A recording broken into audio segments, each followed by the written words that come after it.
Hi guys, it's Charlotte from That Girl Cooks Healthy. What's up? Welcome to my channel. Today I'm going to show you how to make this delicious curry beef recipe using your slow cooker. I cannot wait to share this recipe with you guys, and most importantly, I want you to make this recipe. It's delicious, really easy, and let's get to it.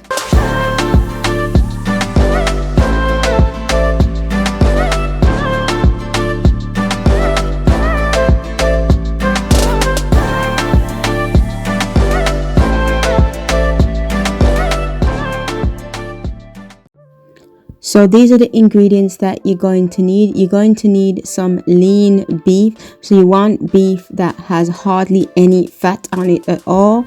You're also going to need some sweet potato. So I'm using the Caribbean style sweet potato, not the ones that are orange. These are the Caribbean style ones. You need some olive oil. I'm adding some beef seasoning as well to the recipe. If you've been following the written version, you may notice that I didn't add this, but I've started to add it to the recipe and I've updated it there. So you will need my beef seasoning that I already have on my website as well, or any type of beef seasoning that you have.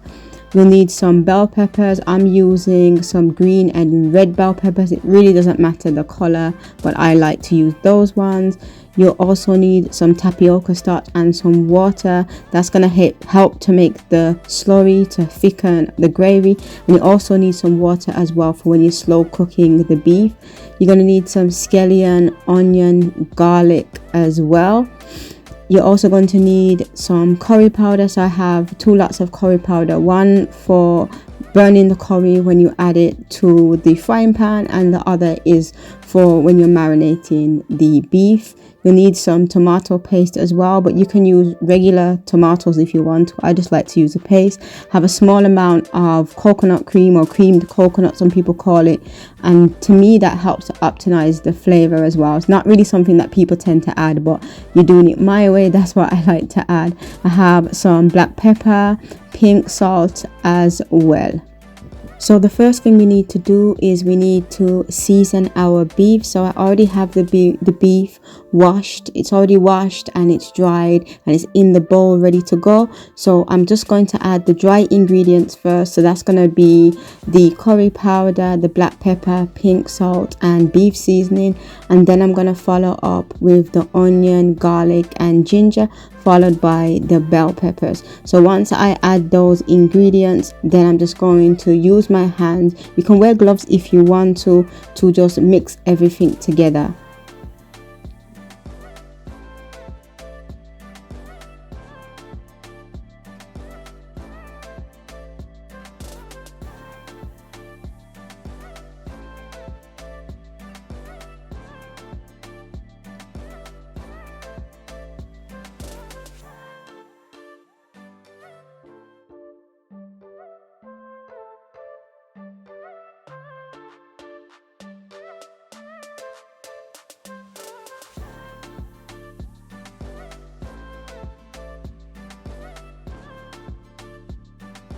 So now that we've seasoned the beef, we want it to infuse. So I'm just using some cling film, or some people know it as plastic wrap. So I'm covering the bowl with the wrap and I'm going to leave it in the refrigerator I prefer to leave it overnight. If you cannot wait overnight, then you want to leave it for several hours. So you don't leave it for about say 8 to 12 hours maximum, and just leave it to infuse.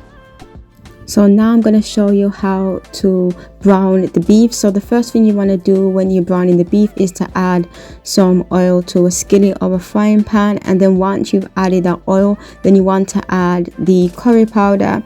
And what we're doing here is, you see this technique with a lot of Caribbean recipes where they add some of the curry powder to some oil in a pan and they just cook it. Technically we call it burning the curry, and it's just like the foundations for a recipe. I do it sometimes, and other times I forget, if I'm really honest with myself, but it is something that you see a lot of Caribbean people do, and it's just something to prepare the foundations of when you're cooking meat or anything else, usually meat, but you can do it for other things as well if you want to. So I'm just cooking that for about a minute or so. You don't want to technically literally burn it, but we just call it burning. So now that we prepared the curry powder, the next thing we need to do now is to sear the meat. So I'm just going to add the beef that we've seasoned to the frying pan, and then I'm going to cook it. Well, I'm not really going to cook it, I'm just going to brown it, should I say. So that's going to take about, say, 10 or maybe a bit longer for the beef to brown. So you just want to keep stirring, and during that time as well, you may notice that, particularly if you don't use lean beef, that the beef is going to extract its own juices, and it's perfectly normal for the beef to extract its juices. You just want to cook it until it becomes brown, so like 10-15 minutes, and then we're going to transfer it into the slow cooker.